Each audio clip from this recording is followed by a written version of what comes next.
नमस्कार दोस्तों, मैं डॉक्टर हरिकृष्णा, सहायक आचार्य महायोगी गोरखनाथ विश्वविद्यालय गोरखपुर।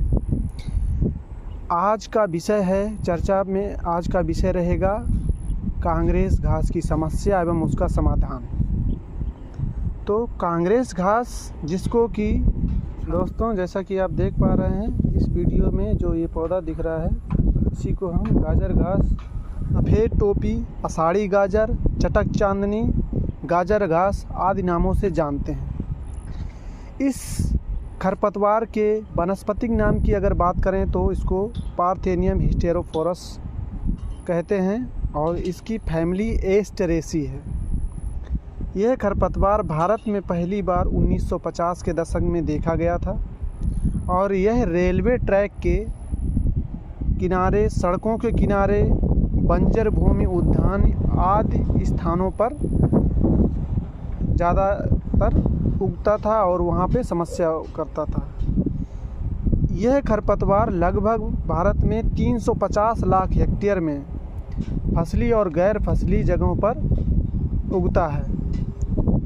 यह खरपतवार, इसका जो है 1 वर्षीय शाकीय पौधा है। इसकी ऊंचाई होती है 1 से 1.5 मीटर और यह पौधा अपनी जीवन काल में 5,000 से 25,000 सीड एक पौधे से प्राप्त होते हैं और यह इसका जो डिस्ट्रीब्यूशन है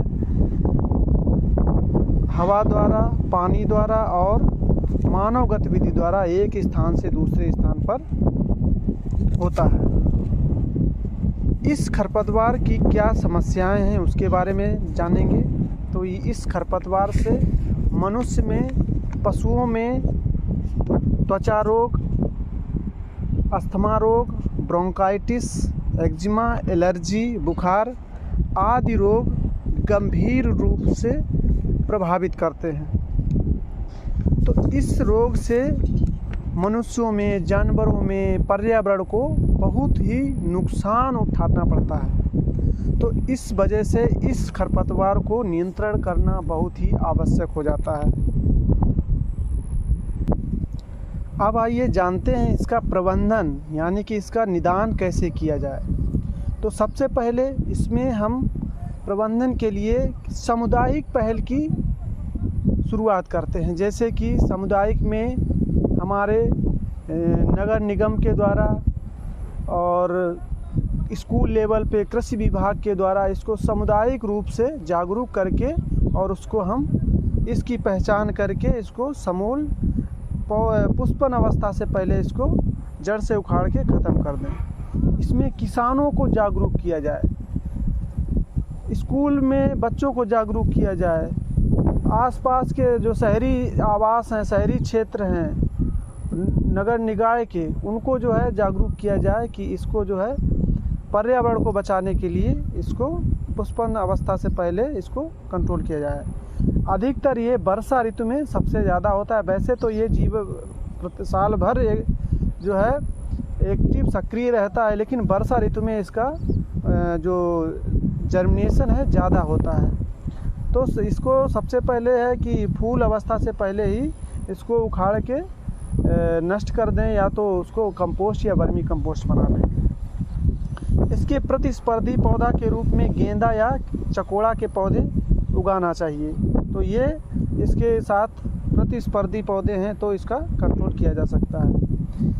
और कुछ जो केमिकल दवा है, जैसे जिसको हर्बिसाइड बोलते हैं, जो नॉन सेलेक्टिव हर्बिसाइड, यानी कि संपूर्ण वनस्पति नियंत्रण करने के लिए, जहाँ पे हम फसल नहीं उगाते हैं वहाँ संपूर्ण वनस्पति को नियंत्रण करने के लिए हम ग्लाइफोसेट का 1 से 1.5% की हर्बिसाइड को घोल करके इसका नियंत्रण किया जा सकता है।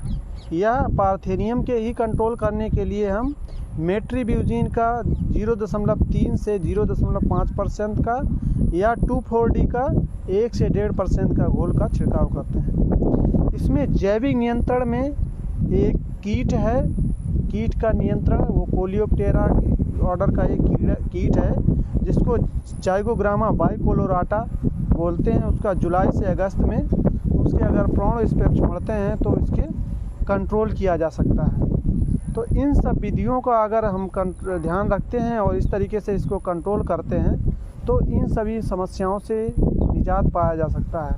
क्योंकि ये जो है विदेश से हमारे देश में आ गया है और अति आक्रामक और आक्रमणकारी पौधा है। अगर ये इस समय कुछ समय से ये हमारी फसलों में, कृषि क्षेत्र जो है जिसमें फसलें उगाई जाती हैं, जो उद्यान फसलें हैं, सब्जी वाली फसलें हैं, सीरियल फसलें हैं, उसमें भी ये अति आक्रामक तौर पे उग जा रहा है, जिससे कि पौधों से, ज़मीन से न्यूट्रिएंट्स, वाटर और फोटोसिंथेसिस क्रिया प्रभावित होती है, हमारी फसल नुकसान होती है और इससे हम मनुष्यों में विभिन्न प्रकार की समस्याएं पैदा होती हैं। तो उससे हमको निजात पाने के लिए इन सब समस्याओं, इस सब बातों को ध्यान में रखेंगे तो आसानी से निजात पाया जा सकता है। तो थैंक यू, धन्यवाद।